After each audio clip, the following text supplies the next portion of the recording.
तो फिर से स्वागत है हमारे इस YouTube चैनल पर। शिक्षा और शिक्षकों से संबंधित इस चैनल पर आपका स्वागत है। उत्तराखंड की राजधानी देहरादून की सड़कों पर उतरा यह हजूम प्रदेश के माध्यमिक शिक्षकों का है और यह हजूम बढ़ रहा है मुख्यमंत्री आवास की ओर।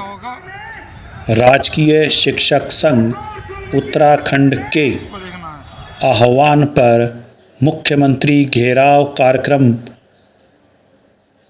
में आज उत्तरकाशी से लेकर ऊधम सिंह नगर तक के शिक्षक देहरादून में जमे हैं। चारों तरफ शिक्षक ही शिक्षक दिखाई दे रहे हैं। इन शिक्षकों की 10 सूत्रीय मांगें हैं, जिनमें से प्रमुख मांग है जो कि पदोन्नति से संबंधित है। शिक्षकों का आरोप है कि पिछले कई वर्षों से प्रदेश में शिक्षकों की पदोन्नति नहीं हुई। जो शिक्षक जिस पद पर भर्ती हुआ वह इस पद से ही रिटायर होता जा रहा है। इस तरह से शिक्षकों में निराशा व्याप्त है, जिसका असर कहीं न कहीं प्रदेश की सरकारी शिक्षा पर भी पड़ रहा है। प्रदेश के सरकारी स्कूलों में छात्रों की संख्या दिन प्रतिदिन कम होती जा रही है और इसका कारण शिक्षक ये मानते हैं कि प्रदेश के 90% सरकारी माध्यमिक स्कूलों में प्रधानाचार्य और प्रधानाध्यापक के पद रिक्त हैं और सरकार इन पर जानबूझकर नियुक्ति नहीं कर रही, जबकि सरकार और माननीय शिक्षा मंत्री जी का यह कहना है कि इस संबंध में माध्यमिक शिक्षा विभाग के हाथ बंधे हैं और सारा मामला माननीय न्यायालय के अधीन है। शिक्षकों ने ज्येष्ठता सूची को लेकर अनेक वाद दायर कर रखे हैं। ज्येष्ठता सूची ही पदोन्नति का आधार होती है। उत्तराखंड में ज्येष्ठता सूची ही विवादित हो गई है और शिक्षकों की इस ज्येष्ठता सूची को लेकर न्यायालयों में अनेकों वाद दायर हैं। सरकार का कहना है कि यदि शिक्षक अपने वाद वापस ले लें तो विभाग 1 सप्ताह में ही शिक्षकों को पदोन्नति दे देगा।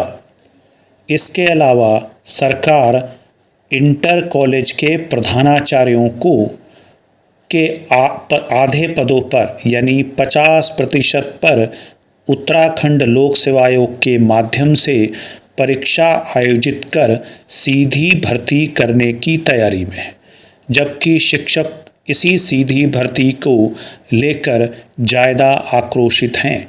उनका कहना है कि कहीं न कहीं इस भर्ती परीक्षा से उनकी वरिष्ठता का अपमान होगा।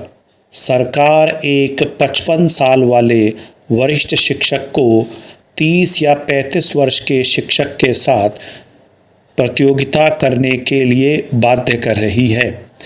उस उम्र में जब शिक्षक बहुत सारी पारिवारिक जिम्मेदारियों का बोझ लिए होता है और ऐसे में वह किस तरह से प्रतियोगी परीक्षा की तैयारी कर सकेगा और वरिष्ठ शिक्षक इस प्रतियोगी परीक्षा में बैठने का साहस भी नहीं कर पाएंगे। जबकि शिक्षकों का एक दूसरा गुट भी है जो इस परीक्षा को लेकर उत्साहित है। इस सीधी भर्ती परीक्षा समर्थक समूह का ये कहना है कि वर्तमान समय में जब न्यायालय में पदोन्नति संबंधी वाद दायर हैं, ऐसी स्थिति में एकमात्र समाधान सीधी भर्ती परीक्षा ही है। यदि सीधी भर्ती परीक्षा होती है तो 50% पदों पर प्रधानाचार्यों की भर्ती संभव हो पाएगी, जबकि शेष यानी 50% पद तो पदोन्नति के माध्यम से ही वरिष्ठ शिक्षकों से ही भरे जाएंगे।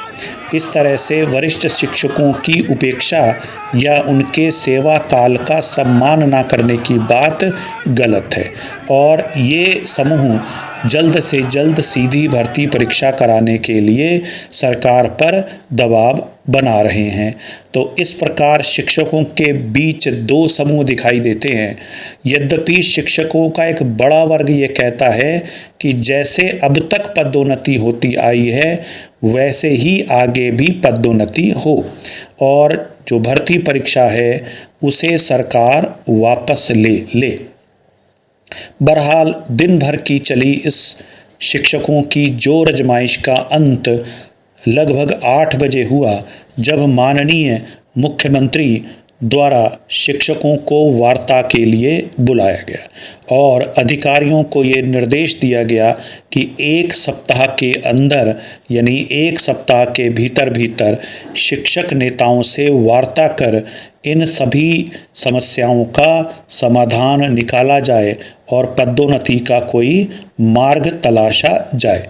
इसके बाद देहरादून की सड़कों पर दिन भर से हो रहे शिक्षकों के इस प्रदर्शन की सकारात्मक समाप्ति हुई और सभी शिक्षक अपने अपने घरों को छुट्टी वाले दिन लौट गए। लेकिन अगले ही दिन उत्तराखंड सरकार द्वारा जो सीधी भर्ती का विज्ञापन लोक सेवा आयोग को भेजा गया था, उत्तराखंड लोक सेवा आयोग द्वारा इस प्रधानाचार्य पद की विज्ञप्ति को पुनः प्रकाशित कर दिया गया। इसके बाद से ही शिक्षकों में आक्रोश और बढ़ गया है और सरकार व शिक्षक के बीच में अविश्वास का वातावरण बन गया है। देखते हैं शिक्षक और सरकार के बीच बना ये गतिरोध कब समाप्त होता है और कब विद्यालयों को स्थायी प्रशासक यानी प्रधानाचार्य या प्रधानाध्यापक मिल पाते। जुड़े रहिए हमारे इस YouTube चैनल से जिसका नाम है देव दिशा YTC DD। धन्यवाद।